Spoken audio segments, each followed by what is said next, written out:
Boa noite, meus irmãos.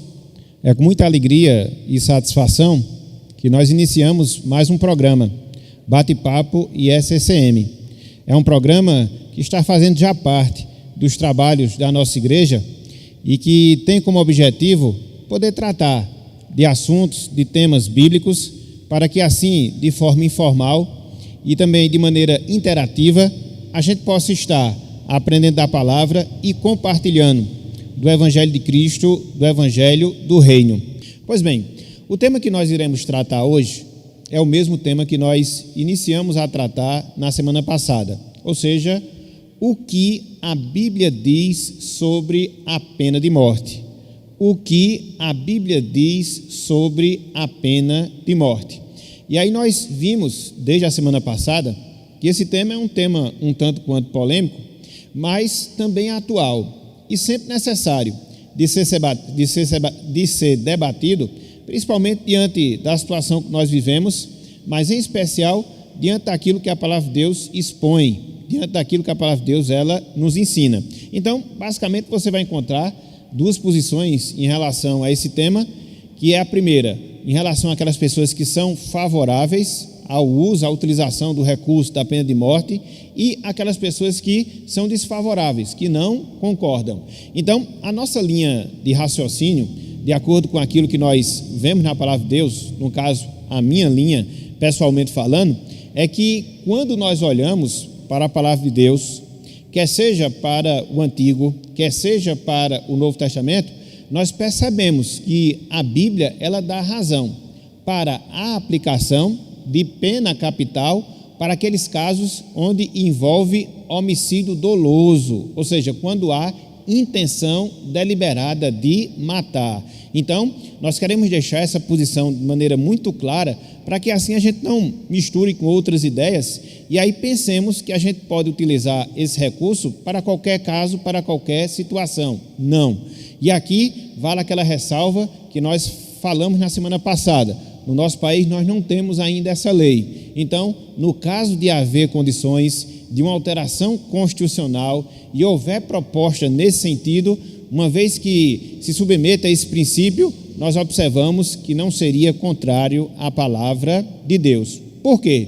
Em primeiro lugar, por aquilo que nós vemos no Antigo Testamento. No Antigo Testamento nós observamos vários ensinos, vários destaques que Deus faz em relação a esse tópico.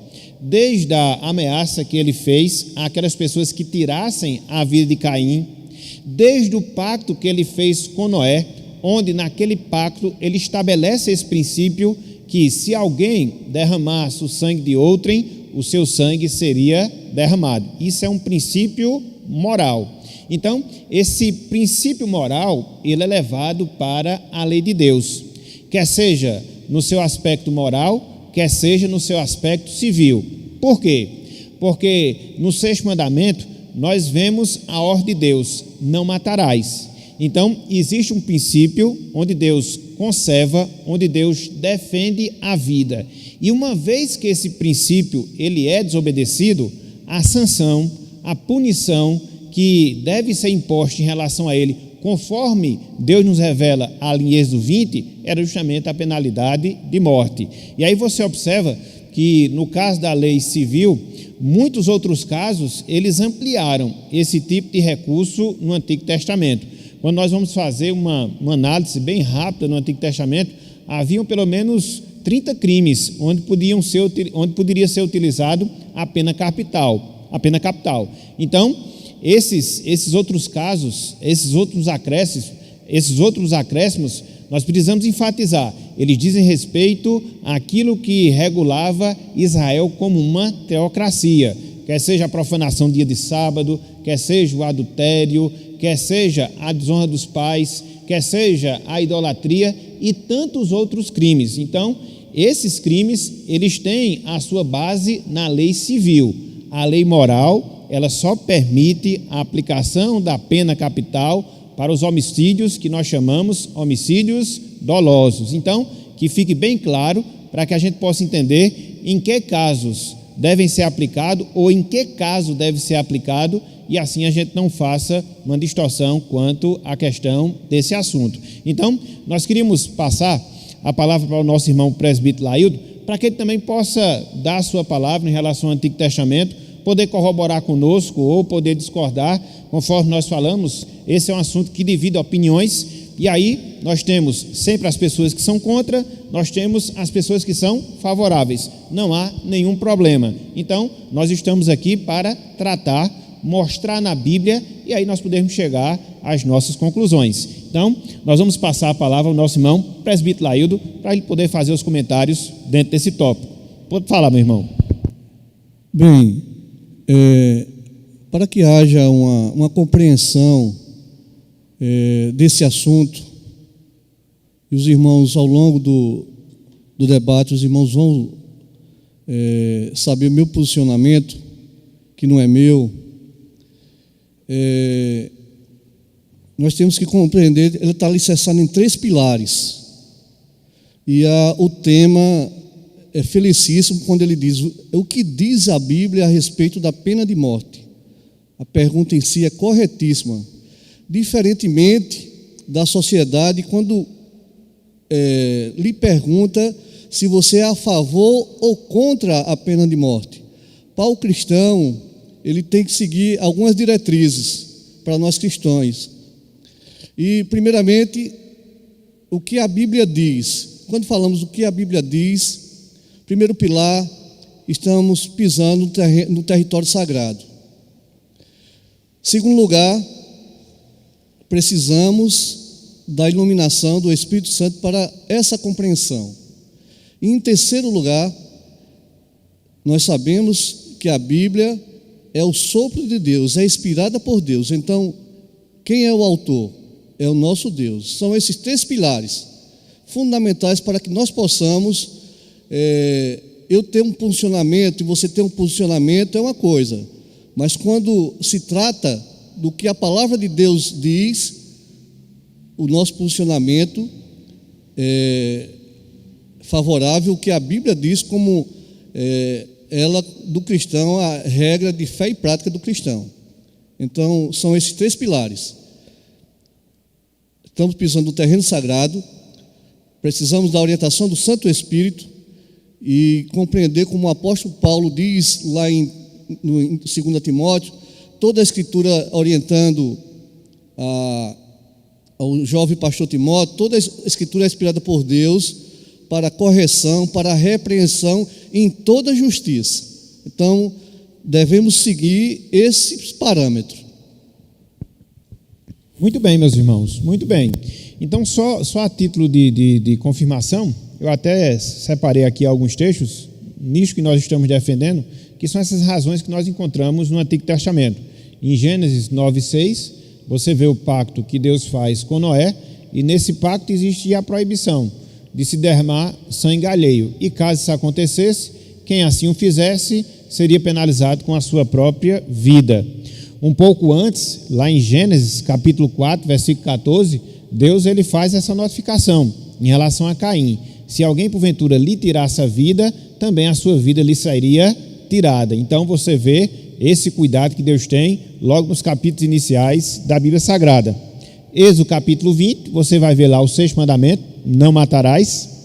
Você vai observar, tanto em Êxodo capítulo 21, versículos 12 até o versículo 36, como também em Levítico capítulo 20, versículos 1 até o versículo 27, uma série de crimes, outros crimes, sobre os quais se incidia a pena capital. E aí é bom frisar, isso faz parte da lei civil. O princípio moral, ele cobre apenas um delito, ou seja, o homicídio doloso. E por fim, você observa lá em Números capítulo 35, versículos 9 a 12, e também lá em Deuteronômio capítulo 19, versículo 12, que existia um julgamento, que ele era feito pelos anciãos, no caso de Israel, onde eles deliberavam ou não a punição dessa pessoa, caso viesse a ser confirmado realmente o seu delito. Então, você observa que existe toda uma organização da parte de Deus, da parte do Senhor, não é simplesmente o matar pelo matar. Existiam as pessoas responsáveis por aplicar essa punição, existiam julgamentos nesse sentido, tanto é que as cidades de refúgio que nós encontramos lá em Israel, tanto em Números 35 como em Deuteronômio capítulo 19, ela assegurava justamente isso. alguém que porventura praticasse esse delito, se fosse culposo, seria absolvido. Se ele cometesse um sentido doloso, ele seria punido. Então, as cidades de refúgio, elas serviam para proteção até que esses casos fossem julgados, para que assim não houvesse nenhum tipo de injustiça. E aí você percebe, né, a questão da clareza da lei, o seu detalhamento e também a sua perfeição. Então, eu queria, nessa parte inicial, fazer essa revisão do que nós vimos na semana passada e, nesse segundo momento, trazer pelo menos um questionamento, na verdade, 2 questionamentos que foram feitos na semana passada, que nós não tivemos tempo de trabalhá-los. Um foi feito pelo nosso irmão Ednaldo Mecenas, melhor dizendo, é o irmão nosso lá da cidade de Propriá, e o outro questionamento foi feito pela nossa irmã Micaele Dias, que é aqui da nossa igreja, a Igreja das Malvinas. Então, como esses 2 questionamentos, eles estão diretamente relacionados à pena de morte dentro do contexto do Antigo Testamento, então a gente vai logo respondê-los para assim a gente avançar no Novo Testamento, questionamentos relacionados ao Novo e depois ter o nosso bloco final, ok? Então, o nosso irmão Ednaldo Mecenas, na semana passada, ele perguntou, abro aspas, o amor de muitos esfriará. Com o avanço da criminalidade, a sociedade indignada tem agido por conta própria, linchando alguns assassinos.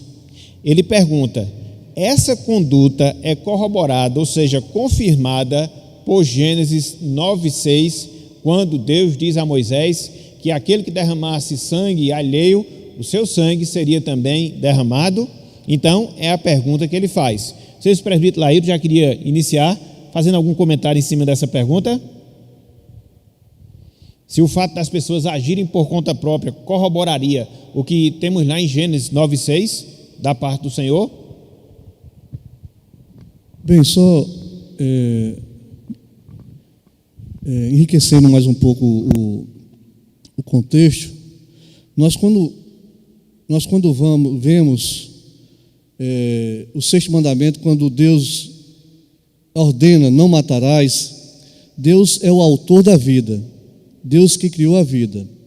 Então, quando nós vemos lá o primeiro assassinato cometido por Caim, logo em seguida nós vemos a descendência de Caim, como ele veio violentamente mais do que o seu pai. Então, na conclusão dele, está lá em Gênesis no capítulo 4, 23, na conclusão Lameque, na conclusão dele, qualquer pessoa, qualquer insulto que ele sofresse, ele estaria cometendo um assassinato. Então, quando nós vemos lá em Gênesis 6, capítulo 6, no verso 9, que Deus diz, olha, aquele que derramar o seu sangue, derramar o sangue humano, o seu sangue vai ser derramado, com o intuito de colocar o temor no coração do homem, que não tinha lá no coração de Lameque, com o intuito de resfriar esse mal dentro do homem. Ele analisar se cometesse um assassinato, ele ia resfriar, que olha, se eu cometer isso, eu vou também ser punido de morte. O princípio do debate é esse. Deus, como autor da vida, ele tem todo o cuidado de ordenar, colocar parâmetros para que o homem não chegasse ao tal. E se chegasse, ele pagaria com a sua própria vida, porque a vida é sagrada, é uma dádiva de Deus. Foi com esse princípio. Se os irmãos compreenderem por esse ângulo, vai ficar mais fácil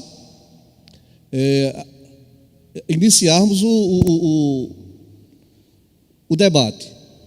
É por aí assim. Então, pastor, poderia repetir a pergunta, por favor? O amor de muitos esfriará. Com o avanço da criminalidade, a sociedade indignada tem agido por conta própria, linchando alguns assassinos. Essa conduta, ela é corroborada com Gênesis 9:6, foi o texto que o irmão citou agora. Não, na minha opinião, não. Por quê?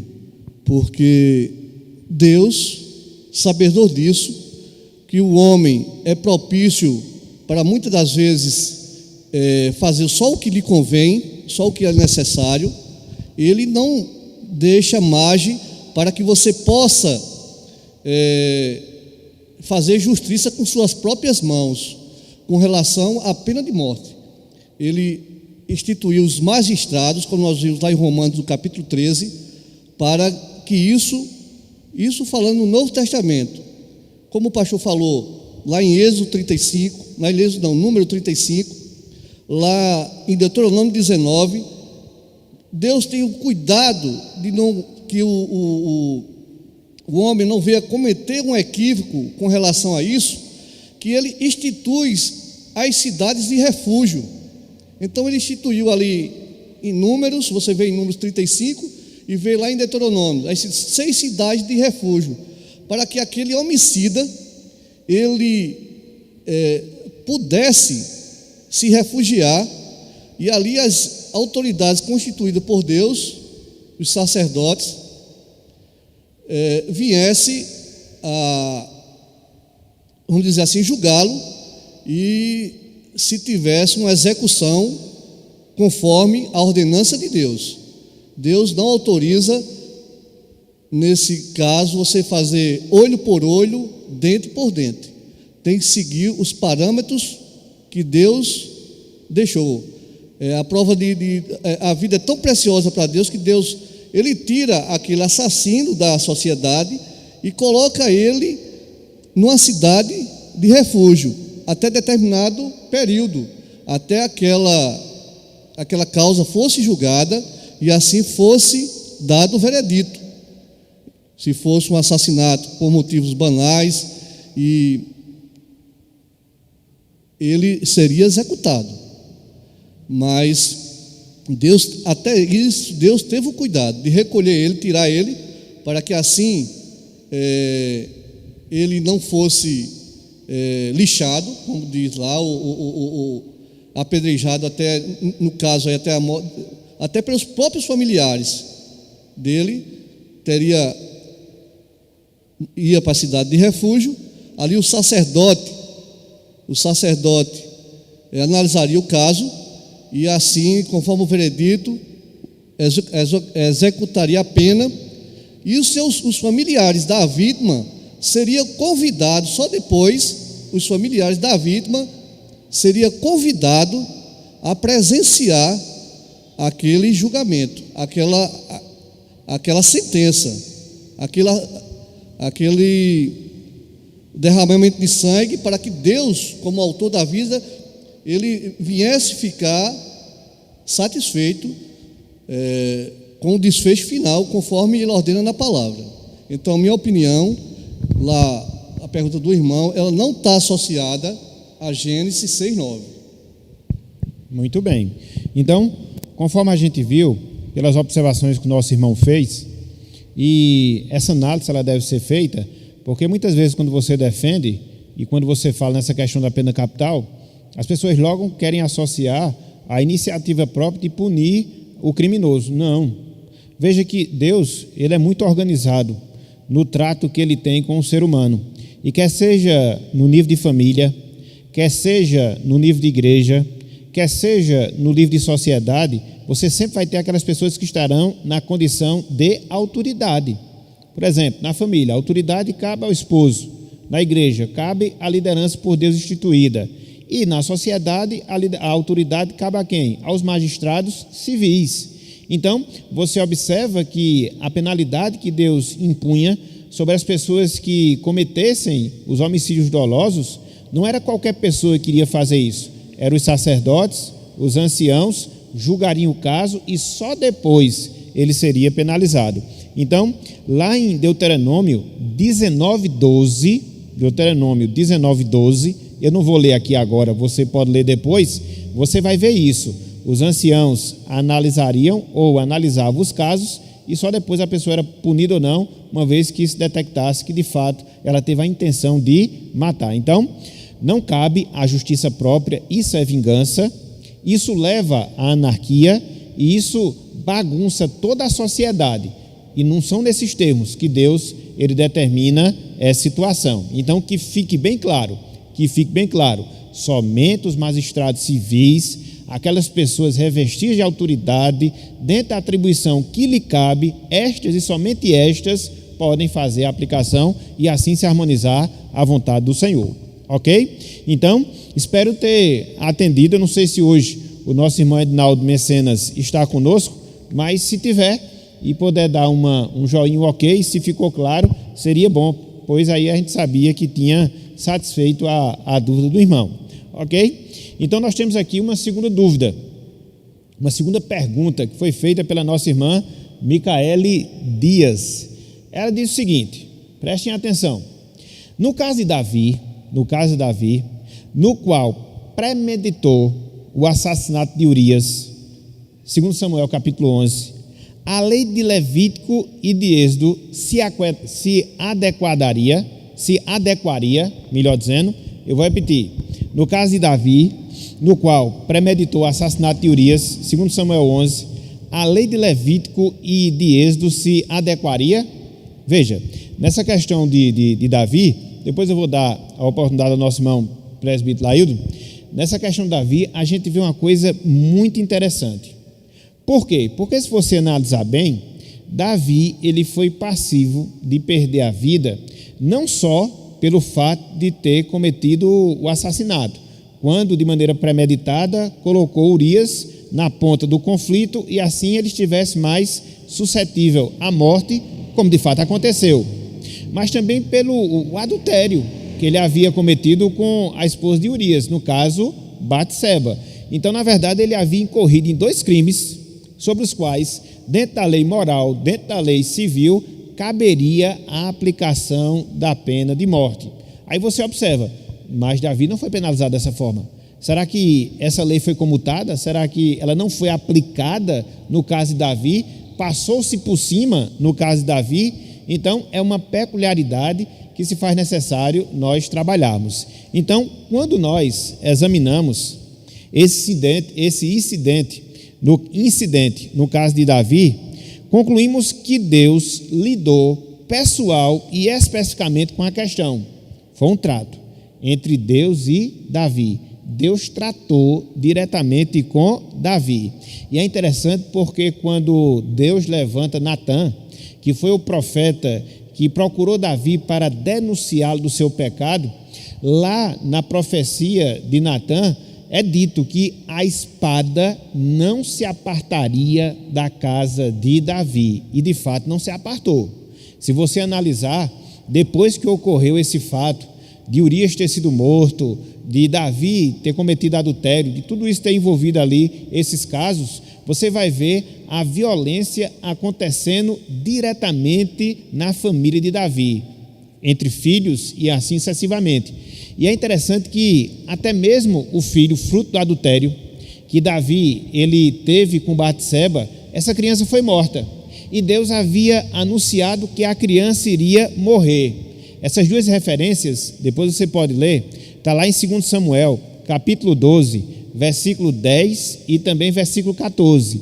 2 Samuel, capítulo 12, versículos 10 e também o versículo número 14. Versículo 10, que a espada não iria se apartar da casa de Davi e não se apartou, e que a criança, fruto do adultério, morreria. Versículo 14. Então você vê que houve uma penalização, e não foi qualquer tipo de penalização.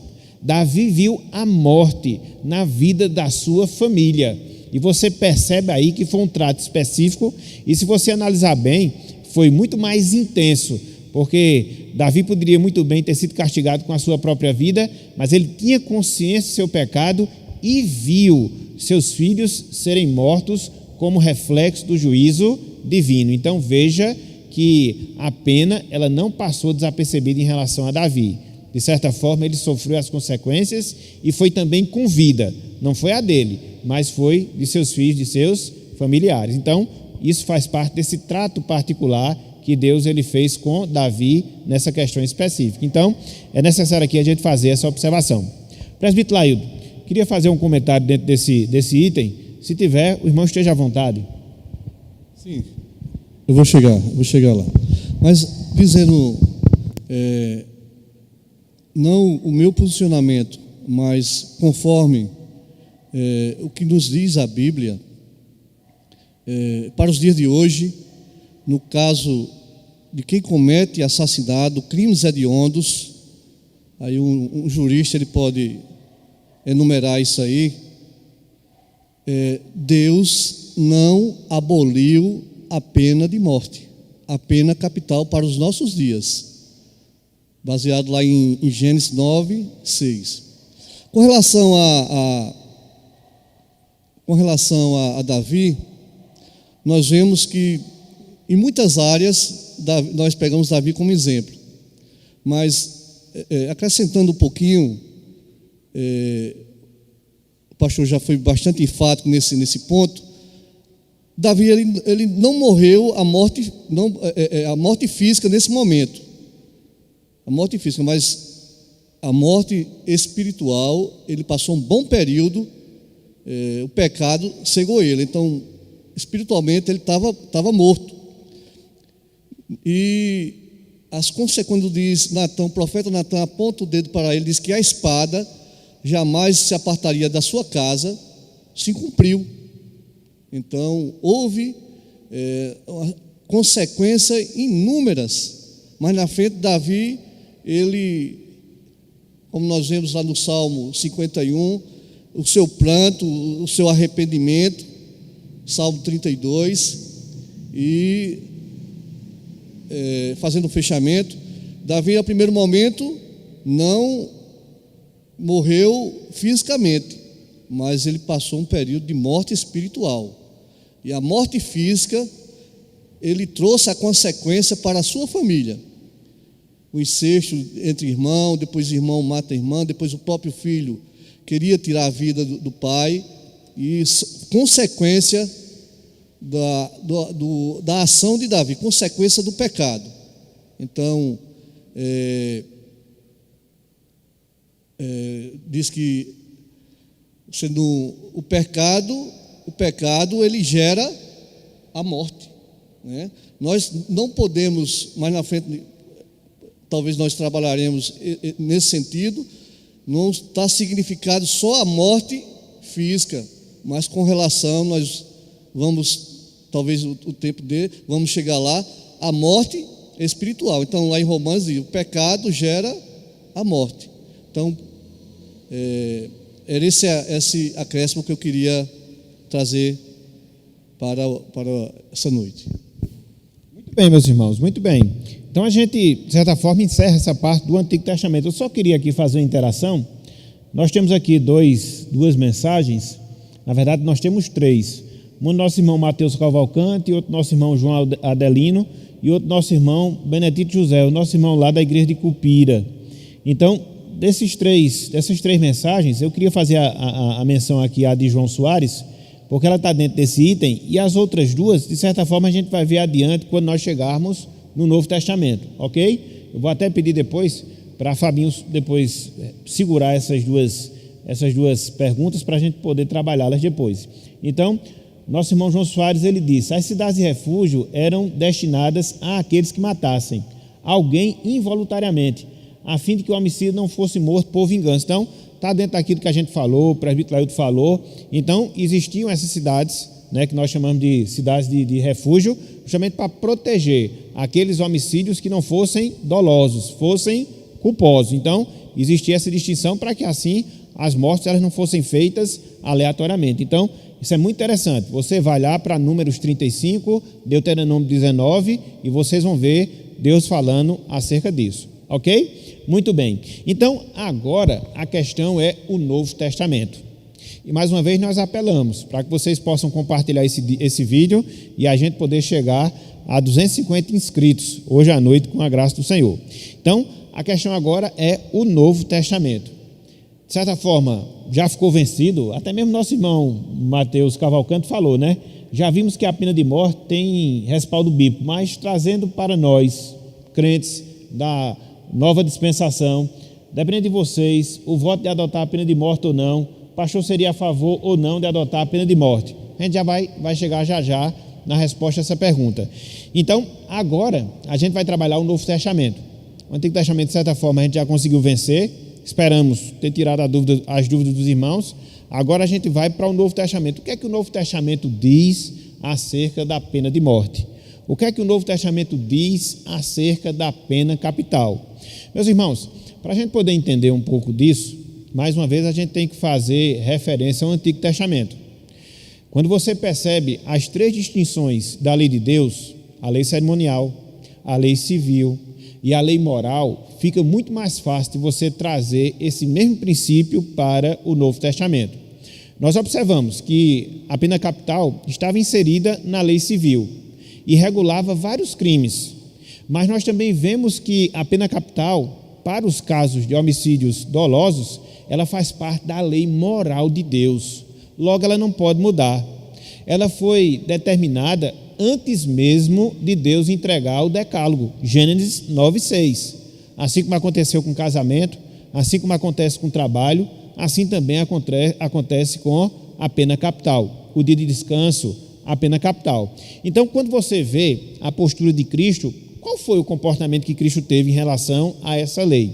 Veja que, ao longo do ministério terreno, Cristo ele cumpriu cabalmente os três aspectos da lei: a lei civil, a lei cerimonial e também a lei moral. Em relação à lei moral, Cristo disse que iria passar céu, queria passar terra, mas a lei de Deus, a palavra de Deus, ela permaneceria e permaneceria para sempre. Um exemplo disso, você observa no diálogo que Cristo tem com o jovem rico. Lá em Mateus 19, a gente vê essa conversa. E aí chega o jovem rico, mostrando que era um cumpridor da lei, e aí Cristo chama a atenção dos aspectos relacionados à lei moral, dos 5 primeiros mandamentos: honra teu pai e tua mãe, não matarás, não adulterarás, não furtarás, não dirás falso testemunho.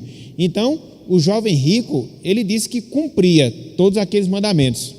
Aí você pode dizer, ficou faltando um: não cobiçarás, que é o último mandamento.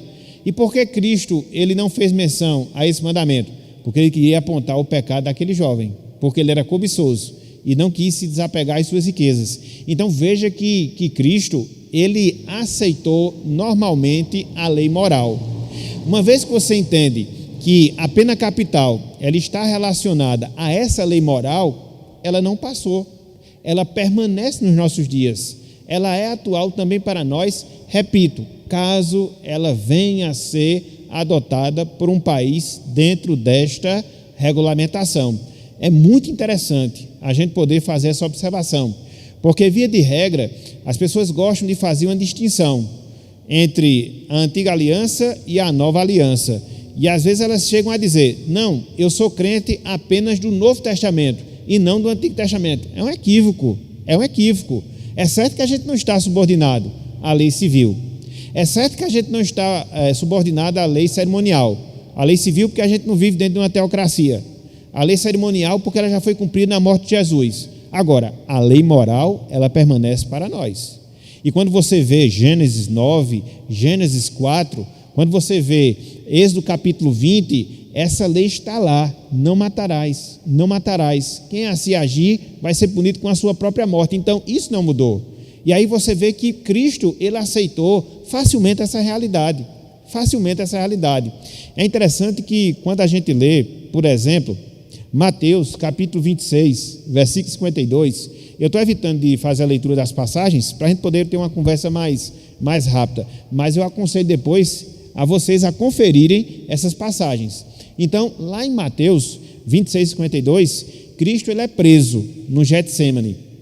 E aí, um dos seus discípulos saca da espada, corta a orelha de um dos soldados que estavam ali aprisionando Jesus Cristo, e Cristo disse: aqueles que usam da espada, pela espada perecerão. Veja que Cristo ele defendeu esse princípio: quem tira a vida é penalizado com a sua própria vida. E de onde ele tirou isso? Tirou do Antigo Testamento. De onde ele tirou isso? Da lei moral. De onde ele tirou isso? De Gênesis capítulo 9. De onde ele tirou isso? De Gênesis capítulo 4. Veja que existe uma unidade, aquilo que nós chamamos de unidade da revelação. A gente não pode chegar agora no Novo Testamento e dizer, não, tudo isso aqui acabou e jogar tudo para o alto. Não, não pode. Até porque se nós tivéssemos esse comportamento, qual seria o valor que nós daríamos ao casamento? Qual seria o valor que nós daríamos ao trabalho? E em relação ao dia do Senhor? Está tudo lá em Gênesis. Então veja que Cristo, ele não desprezou a lei no seu sentido moral. Inclusive, quando ele estava perante Pilatos, ele chegou a dizer que a autoridade que Pilatos tinha, ela não tinha de homens. Ele não tinha de homens, melhor dizendo. Ele tinha por ter recebido de Deus essa autoridade. Apesar, falamos isso na semana passada, de ter sido um julgamento injusto a sua morte, mas ele se sujeitou. Por quê? Isso é um princípio moral. Mais adiante eu quero falar outras coisas relacionadas ao Novo Testamento, dentro da pena de morte. Queria mais uma vez passar a palavra para o nosso irmão presbítero Laildo, para que ele possa aqui fazer também a sua contribuição.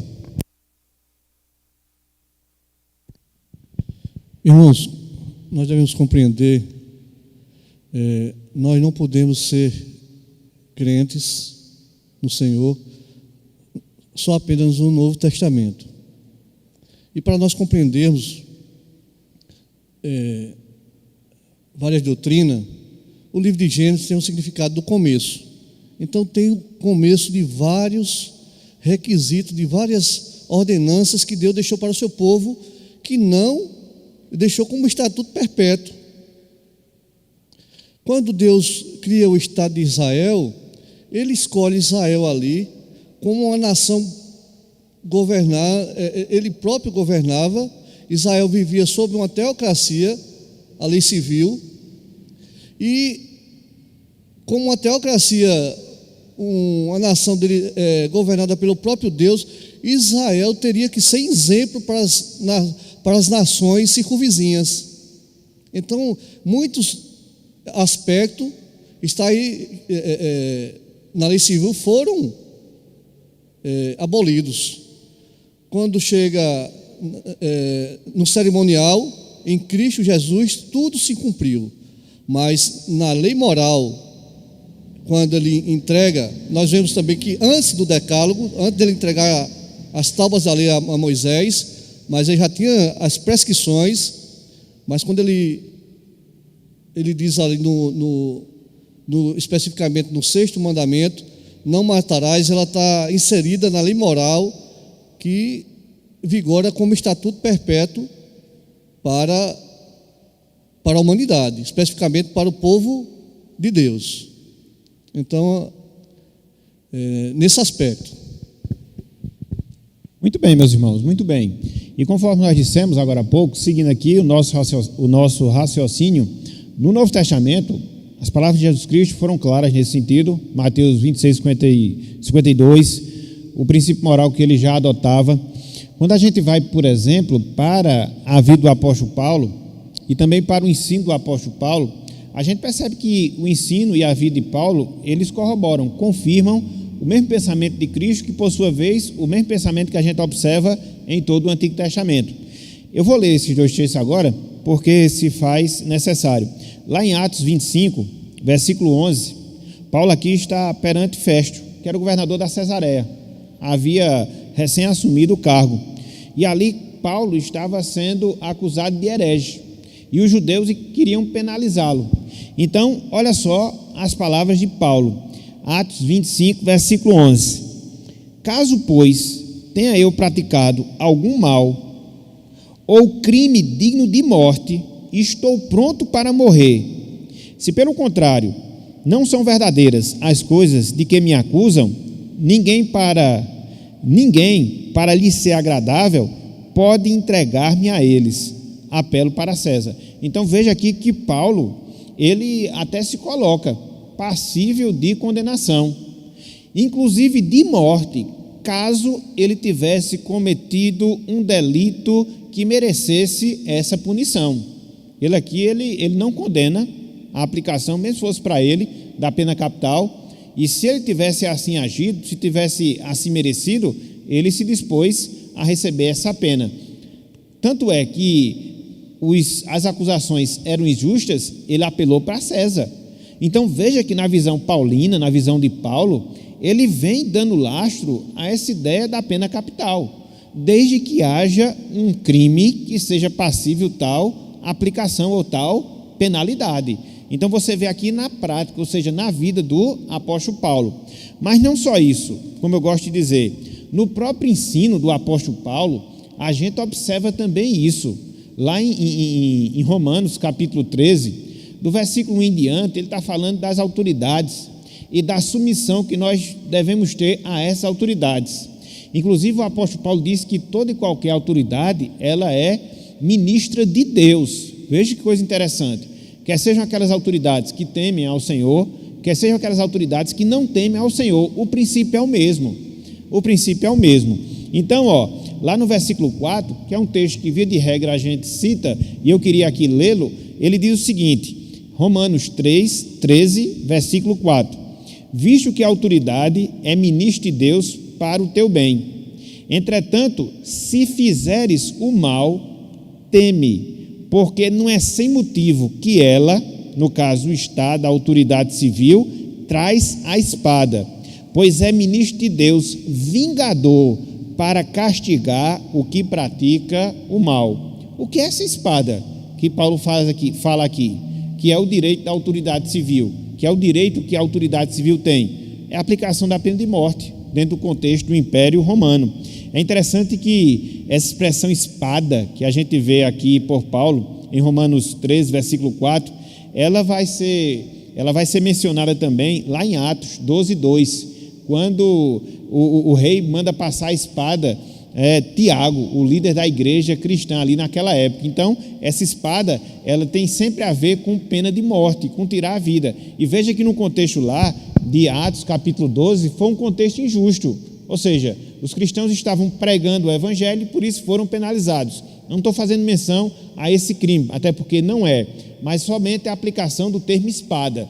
Sempre que espada é colocado na Bíblia, ou pelo menos na maioria das vezes, diz respeito à penalidade capital ou se tirar a vida através da espada. Então, essa é a autoridade que o Estado tem, delegada por Deus. E Paulo aqui confirma. Então, se você não quer se sujeitar a esse tipo de punição, se você não quer experimentar esse tipo de castigo, o que é que você deve fazer? Seja um bom cidadão, cumpra com as suas obrigações, cumpra com a lei, e aí você não será penalizado. Então, quer seja na vida de Paulo, quer seja no ensino também, a gente vê base, a exemplo que aconteceu com Jesus Cristo, de aplicar a pena capital, no caso para homicídios dolosos, sempre repetindo para que isso possa realmente ficar na mente dos irmãos, ok? Então, Paulo também, ele dá base para esse tipo de prática.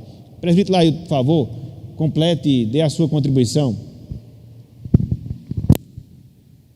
Irmãos, num aspecto, nós compreendemos, às vezes, o ponto de vista dos irmãos, de nós termos uma pena de morte aqui no nosso país, quando nós olhamos pela uma tangência de dizer que os nossos governantes,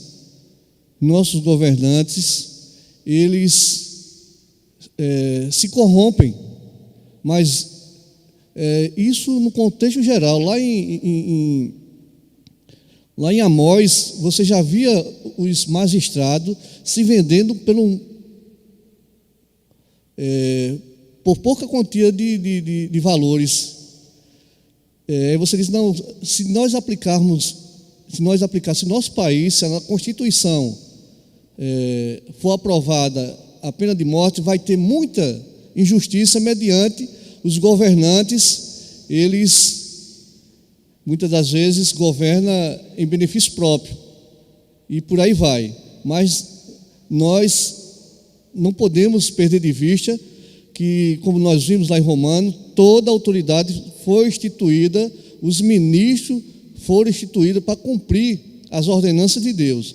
Então, quando nós temos essa ideia que os governantes estão lá nos cargos porque Deus fez assim para que ele fosse, aí se ele não cumpre, se ele não desenvolve a função ao qual ele foi chamado, se ele vier a se corromper, ele vai responder diante de Deus por cada ato inconsequente que ele fez.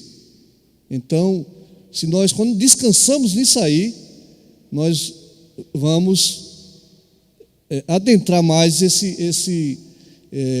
essa ordenança de Deus. Porque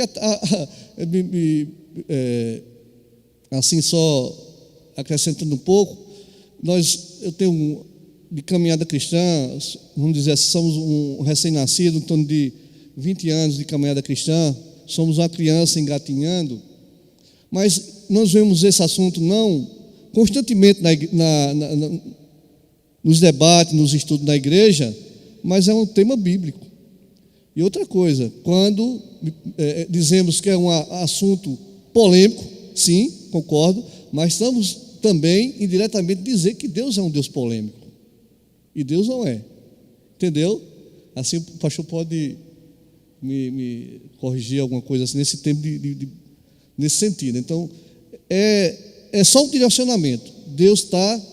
A palavra de Deus está no imperativo. Quando ela vem para mim nesse sentido, eu não vou dizer que eu concordo, que eu concordo ou discordo.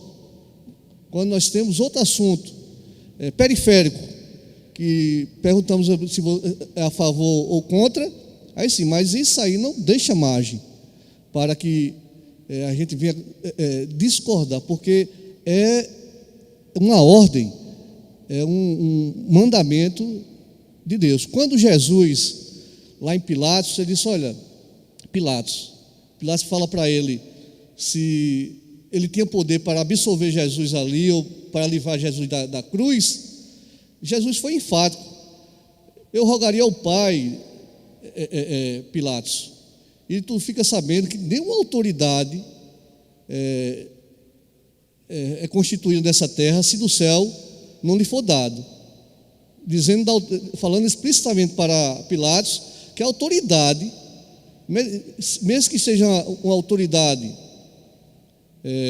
corrupta, uma autoridade como Pedro fala lá na sua epístola de Pedro, no capítulo 5, que nós devemos obedecer às autoridades, quer seja boas, quer seja mais. Então, esse aspecto de autoridade não cumprir, de não desenvolver a sua função, fique certo, em todas as áreas, em todos os âmbitos, Deus vai requerer o cargo que ele tinha, porque no âmbito cristão, quando vemos lá a parábola do servo vigilante, Deus diz, a quem muito é dado, muito é cobrado. Então, se a autoridade, nós instituímos a nossa Constituição, vinha a ter um parágrafo, aprovando a pena de morte, nós não devemos ter esse pensamento que vai haver muita injustiça, vai morrer muitos inocentes, mas sabendo que aquela autoridade a qual estava para desempenhar aquele papel, não o fazendo, ele vai sofrer duras penas. Então, quando nós conseguimos enxergar isso, nós descansamos mais na ordenança que Deus nos concede. Então, Jesus não veio revogar e nem tirar nem uma vírgula, nem um tio da palavra. Ele veio cumprir. Quando o pastor já foi enfático dizer, quando disse lá em Pedro, quem ferir pela espada for ferido. E Jesus perante Pilatos ali, Jesus manda Pilatos cumprir o que ele estava proposto. Nesse sentido. Ok, muito bem. Pronto, quando nós vimos, melhor dizendo, ao vermos esses destaques do Novo Testamento, acho que já dá para a gente responder pelo menos duas perguntas. Acho que uma delas, o presbítero Léo já adiantou aqui, a do nosso irmão Mateus Cavalcante. Essa inicial aqui, nosso irmão Benedito José, nosso irmão lá de Cupira, sobre o pecado de assalto e propriedade, bem interessante. Cristo disse, se alguém te vier tomar a tua túnica, dá-lhe também a capa.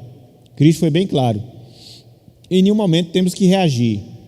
Então, que é que a gente vê? Essas palavras proferidas por Cristo foi em Mateus 5, 6, 7, Sermão do Monte. No Antigo Testamento, havia os crimes de propriedade, sim, furtos, roubos, sucessivamente. Mas em toda a legislação da lei civil, e prestem atenção, ali é lei civil, não é lei moral. Havia sempre o princípio da reparação. Você roubava e aí devolvia o valor do roubo acrescido de uma determinada porcentagem. Via de regra era 20%. Mas em todos os casos que a gente observa lá, quer em Levítico, quer em Números, em especial em Levítico, você não vê para o roubo de capa, túnica, que fazia parte da vestimenta, vê de bois, né, que era aquilo que se tinha de mais valor. Então, nesse caso, lá em Levítico, você não tem a determinação para esse tipo de crime de propriedade, chegando ao ponto de roubar as vestimentas de alguém. Automaticamente não tinha punição. Então, foi por isso que quando Cristo falou isso, aqui no Sermão do Monte, ele disse que nós, como cristãos, deveríamos ter o quê? A posição de perdoar. E se nos leva uma capa, que a gente deixe levar também a túnica. Por quê? Ele não está aí contrariando a lei, muito pelo contrário, ele está indo além da lei, mostrando o coração perdoador e generoso que nós devemos ter. Então, nesse sentido, nós devemos agir dessa forma como cristãos, quando isso nos acontecer, e esse ensino de Cristo, ele não se choca com o do Antigo Testamento, porque os crimes de propriedade envolviam coisas mais valiosas, sob o ponto de vista financeiro material, ok? Então, só esse esclarecimento. Não sei se o irmão Laíto, dentro desse ponto, queria falar, pode falar. O pastor já referiu essas palavras de Jesus, está lá no Sermão do Monte, e quando ele diz, se alguém tomar a tua túnica, dá-lhe também a capa.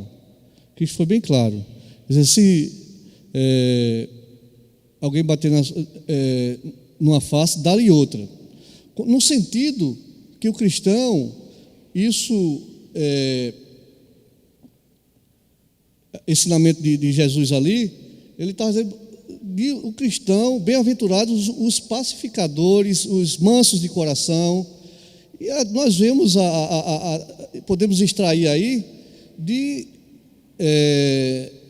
nós perdoarmos, como o pastor falou, e não, a primeiro momento, estarmos reagindo.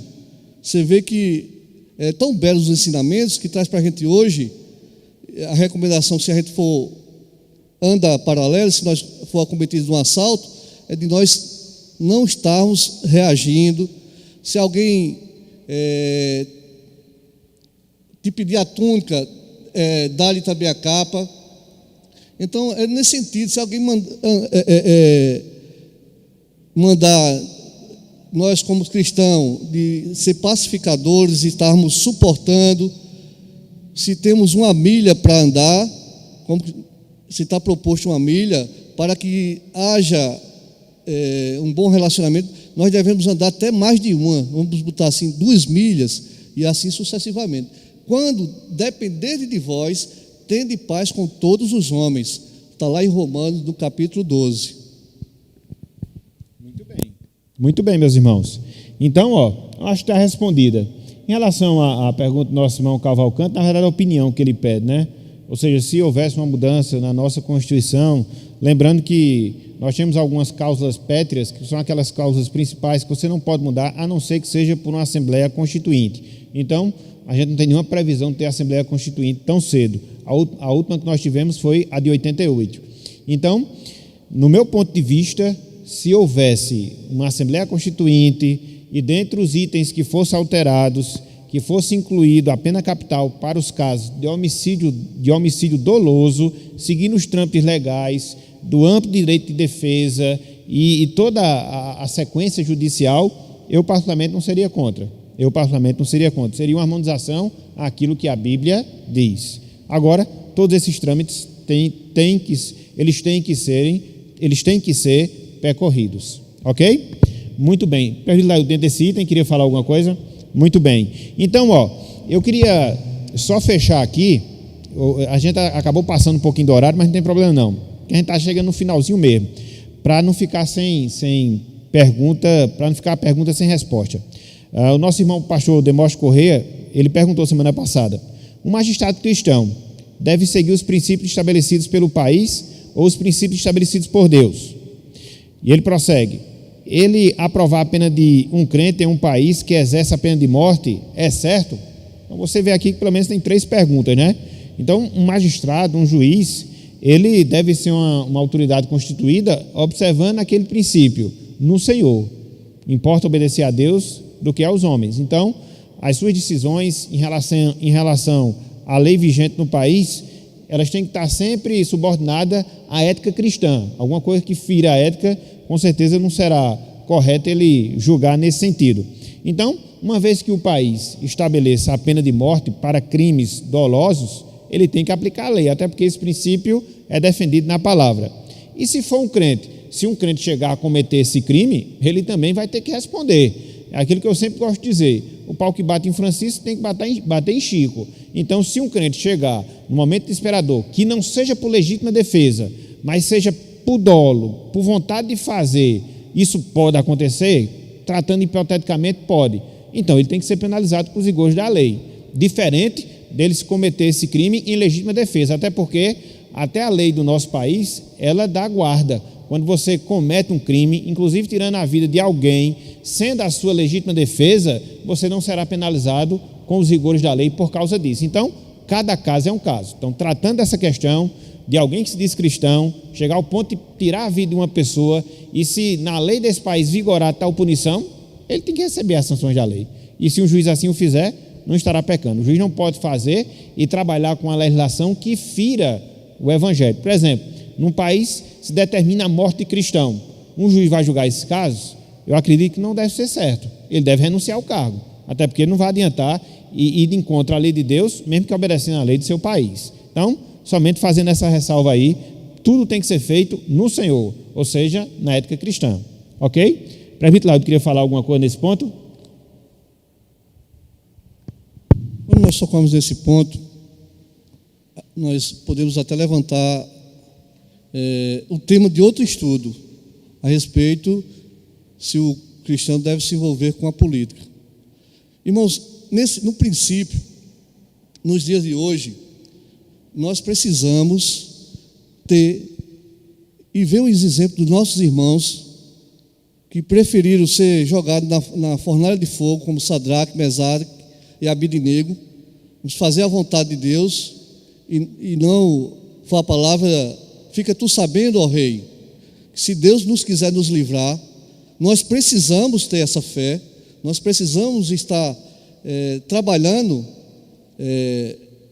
para essa fé ser exercida nas nossas vidas, a começar desse servo que vos fala, nesse aspecto. Então, importa, como Pedro, o pastor tocou já, importa agradar a Deus do que agradar a homens. Esse princípio, ele é válido para a igreja de Deus nos nossos dias, baseado em toda a história dos homens que serviram ao Senhor, os homens fiéis que serviram ao Senhor.